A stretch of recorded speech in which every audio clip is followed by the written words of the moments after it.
And I'm sure many people watching got that public safety alert a little while ago, telling them to avoid this area we're standing in, again, between Goshen and Coliseum, right off of Harris Road. And there were dozens of emergency response crews responding from all over Allen County. When those crews got to take a step back, take a breath, and realize they got to pull this man out of the ground alive, you could see them embracing, high-fiving, proud that they were able to give this man a fighting chance.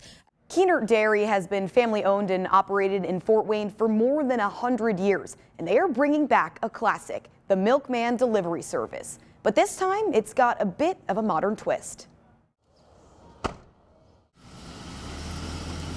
No, you haven't traveled back in time to 1950. That's a Milkman truck you'll find driving around Northeast Indiana today. It's been a challenge, and we really had to sit down and think, okay, is this something we definitely want to do? A challenge that Nathan Keener says is already proving to be worth it. We had so much feedback and questions from the community that we kind of knew it was something we had to do. Keener Dairy in Fort Wayne has officially brought back dairy delivery. I told all my friends, I'm like, I'll get my milk delivered. So it's awesome. I love it. I love it. So Can yeah. I grab these for me? Yeah, if you want to, everything's here.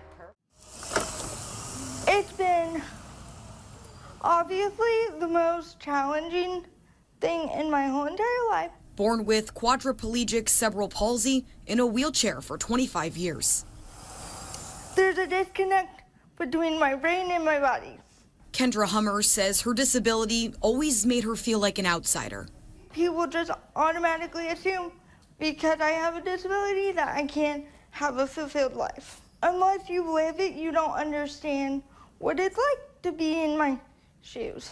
That was until she found recreational therapy services through an Indiana Medicaid waiver. The therapy helps people with disabilities get out and about. Her rec therapist helps her with anything from exercising to shopping, even heading down to Indy for concerts, things she could never do on her own.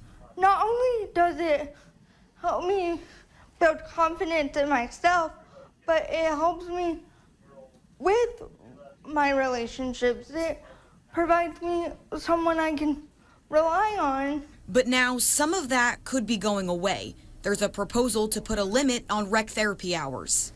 They're threatening to cap us at 6 hours a month. That's half of what Hummer typically gets in a month. The idea of basketball just stayed with me until I decided I'm going to write a song about Indiana basketball. And that's exactly what he did back in 1993. Take me to the game, James. The game of basketball. This is what I came up with. Take me to the game, James. It's an Indiana thing, I can guarantee you that. With lyrics like, from Fort Wayne to Kokomo and down in Evansville. It's got the whole town shaking, and it probably always will. Schmucker says he wants the song to reach Hoosiers everywhere. And I'm hoping that this basketball song, that the meaning and the heart in it is pure.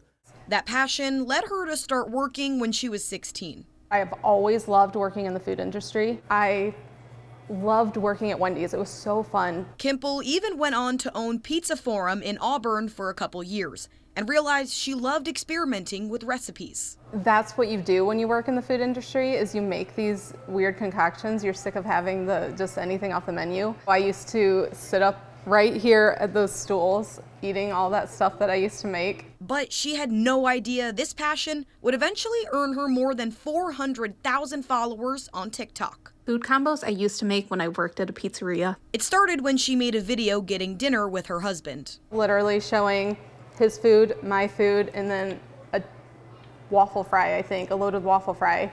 And I just took a bite of it. That was it. It's cut off right when I bit it.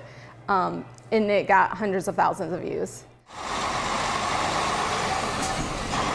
We've had issues with semi-trucks coming down two one-way streets downtown. And those trucks traversing these two roads are problematic. Problems that Wabash's mayor, Scott Long, says are too big to ignore. Our decorative lights on this light pole have been hit before, and we've had to replace that. We've had issues with pedestrian sign poles being knocked over. Sitting in my office and I see a semi going the wrong way, which is obviously dangerous.